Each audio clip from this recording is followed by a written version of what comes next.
नमस्कार।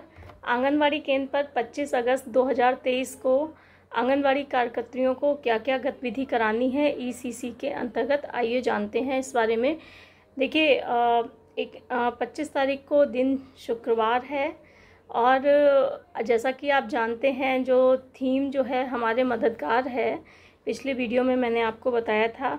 तो इस थीम में हम लोग क्या कर रहे हैं, जो जिनसे हम सेवाएं लेते हैं, जिनकी सहायताएं हम लेते हैं अपने कामों के लिए, उनके बारे में बच्चों को परिचित करवाना है।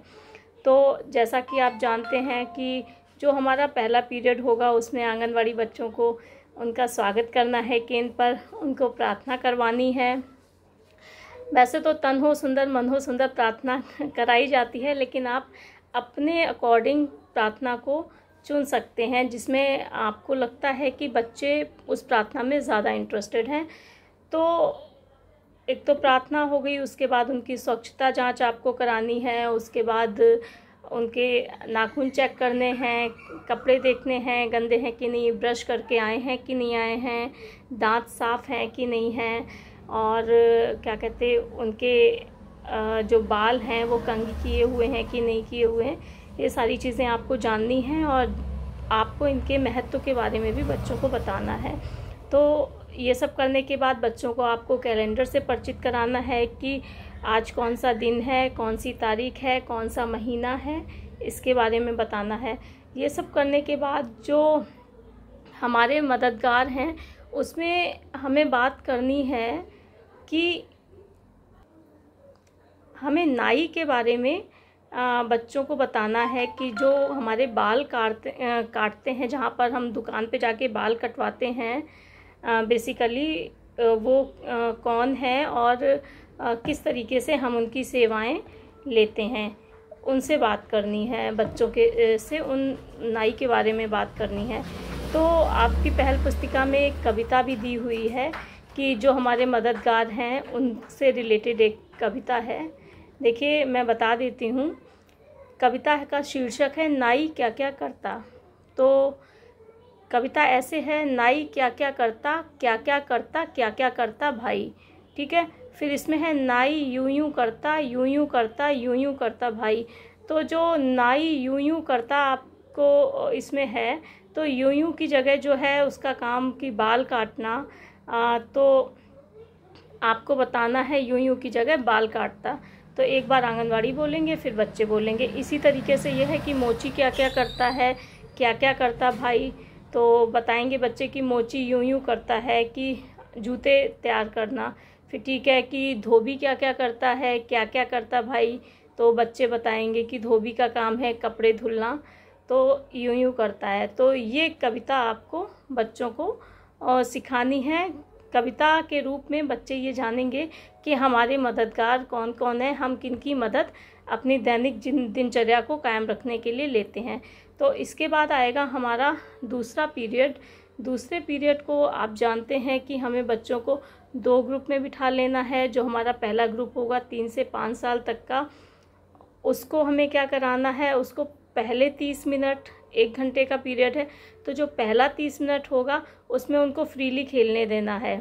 ठीक है, और जो दूसरे 30 मिनट में है, इसमें दूर और पास का जो कॉन्सेप्ट है, दूर और पास, दूर क्या चीज़ होती है, पास क्या चीज़ होती है, इस अवधारणा को हमें बच्चों में क्लियर करना है।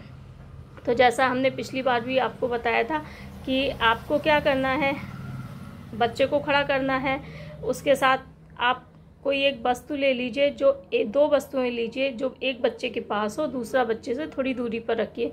फिर बच्चे से पूछिए बताओ कि इसमें पास कौन सी वस्तु है और दूर कौन सी वस्तु है। इसी तरीके से आप और उदाहरणों से और गतिविधियों से बच्चों में दूर और पास का कॉन्सेप्ट जो है वो क्लियर कर सकते हैं। इसी तरीके से आपको अब 5 से 6 वर्ष के उसमें क्या करना है, इनके भी 1 घंटे का होता है। तो जो पहला 30 मिनट में है उसमें बच्चों को क्रमबद्धता सिखाना है। क्रमबद्धता का दूसरा स्तर, इसमें क्या है, आपको क्रमबद्धता में क्या करना है कि 2-3 चीज़ें ले लेनी है, छोटी से बड़ी या लंबाई में हो छोटी, फिर उससे लंबी, फिर उससे लंबी, इस तरीके से, या मोटाई में हो पहले थोड़ी मोटी, फिर ज़्यादा मोटी, फिर और ज़्यादा मोटी। इस तरीके से जो भी आपके प्री स्कूल किट में अवेलेबल हो आप चीज़ें लीजिए। फिर बच्चों से कहिए उनको सीक्वेंस से लगाने के लिए, मतलब क्रमबद्धता से लगाने के लिए। अगर बच्चे ना लगा पाएँ तो आप उनकी मदद कीजिए और उन्हें बताइए कि इसमें क्रमबद्धता कैसे होगी। जैसे पहले छोटा लगेगा, फिर उसके बाद उससे बड़ा लगेगा, फिर उसके बाद और बड़ा लगेगा।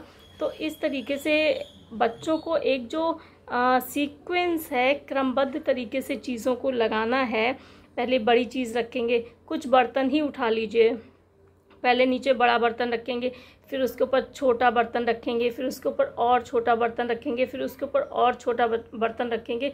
इस तरीके से आपको बच्चों को करने देना है ताकि वो समझ सकें कि क्रमबद्धता क्या है। फिर जो हमारा तीसरा पीरियड होने वाला है उसमें शुक्रवार के दिन आपको केवल शारीरिक व्यायाम बच्चों को करवाना है। ये एक कॉमन पीरियड है जो सारे बच्चों को एक साथ बिठाल के एक साथ ही सारे बच्चों को गतिविधियाँ करानी है। तो आप उनको शारीरिक व्यायाम कराएंगे। इसके तहत आप उनको कुछ योगा करवा सकते हैं, आप उनको पीटी करवा सकते हैं, ताकि बच्चों का जो फिज़िकल डेवलपमेंट है उस पर क्या कहते हैं फोकस रहे। ठीक, इसके बाद आपका जो 5वां पीरियड आता है, इसमें 3 से 5 साल के बच्चों को क्या कराना है। इसमें इनको ड्राइंग दी गई है, इनको एकदम चित्रकारी करना है। आप इनको कुछ पेपर दे दीजिए, पेंसिल दे दीजिए या स्लेट और चॉक दे दीजिए। इनको इनके हिसाब से, बच्चों के हिसाब से बनाने के लिए कहिए कि कुछ भी बनाएं। या आप ऐसा भी कर सकते हैं, बोर्ड पे बना दीजिए, फिर बच्चों से कहिए कि ये कॉपी करें। तो इस तरीके से बच्चों को सिंपली ड्राइंग करना है। और यही चीज़ 3 से 5 साल के बच्चों को क्या करना है, कुछ पहले से बनी हुई आकृतियां हैं अगर आपके पास गतिविधि पुस्तिकाओं में, तो उसमें कलर भरने के लिए कहिए। ये काम इनको 5 से 6 साल के बच्चों के लिए करना है। फिर लास्ट में जो हमारा 5वां पीरियड होता है उसमें इस बार जो है वो अंग्रेजी का भावगीत है, When you want something you। ठीक है, तो अब ये देख लेते हैं कि ये भावगीत क्या है। तो भावगीत इस प्रकार से है, When you want something you say। तो क्या कहना है बच्चे को, मतलब जब बच्चे को आपको कुछ चाहिए तो आपको क्या कहना है, तो प्लीज़ प्लीज़ प्लीज़, मतलब When you want something you say please please please. ठीक है, ये बच्चे को सिखाना। फिर इसी की दूसरी लाइन है, When you get something you say, मतलब जब आपको वो चीज़ मिल जाए, मतलब When you get something you say thank you thank you thank you. ठीक है, फिर When you hurt someone you say, मतलब यदि आपसे किसी को तकलीफ़ हुई है या आपने किसी को नुकसान पहुंचाया है तब आप क्या कहते हैं, सॉरी सॉरी सॉरी। तो ये छोटी सी कविता है और इसके थ्रू हम बच्चे को प्लीज़ कब बोलना है, थैंक यू कब बोलना है, सॉरी कब बोलना है, ये सिखाएंगे। मतलब When you want something you say please please please, When you get something you say thank you thank you thank you, When you hurt someone you say सॉरी सॉरी सॉरी। फिर लास्ट लाइन इसकी है, thank you please and sorry are nice little words to say. मतलब ये एक होता है ना कि व्यवहार ऐसा होना चाहिए कि हमें थैंक यू कब बोलना है, सॉरी कब बोलना है, प्लीज़ कब बोलना है, ये हमें बच्चे को सिखाना है। बच्चे को हमें ग्रो करना है इन अ सर्टेन मैनर। ठीक है, तो आज के लिए इतना ही। धन्यवाद। आपको नेक्स्ट गतिविधि क्या करानी है वो आपको बताएंगे। नमस्कार।